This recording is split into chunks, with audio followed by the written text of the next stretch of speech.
কত মুকুরে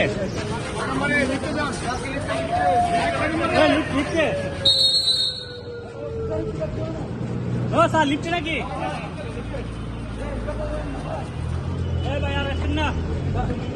সাংবাদিক কই আর নেওয়ার দরকার নেই, আর কথা নেবে এই ভাই যান।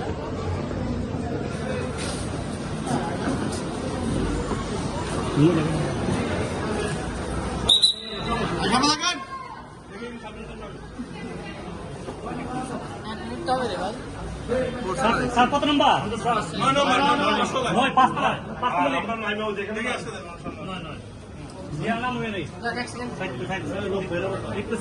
একটা হত্যা মামলায় সাবেক সেনা কর্মকর্তা মঞ্জুল হায়দার চৌধুরী এই হত্যা মামলায় পূর্বে রিমান্ডে ছিল।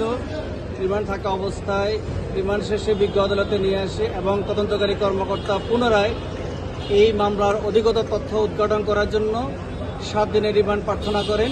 বিজ্ঞ আদালত তদন্তকারী কর্তার বক্তব্য শুনেছেন এবং রাষ্ট্রপক্ষে আমাদের বক্তব্য শুনেছেন।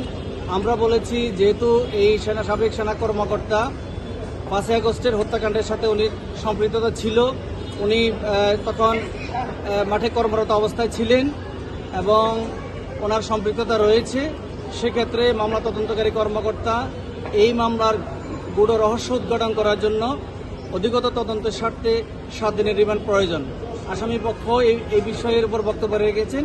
উনি বলেছেন ওনার কোনো সম্পৃক্ততা নাই, উনি তখন স্পটে ছিলেন না। আদালত উভয় পক্ষের বক্তব্য শুনেছেন এবং রিমান্ডের যৌক্তিকতার বিষয়ে আমাদের বক্তব্য শুনে আদালত 7 দিনের মধ্যে 3 দিনের রিমান্ড প্রার্থনা করেছেন, মঞ্জুর করেছেন।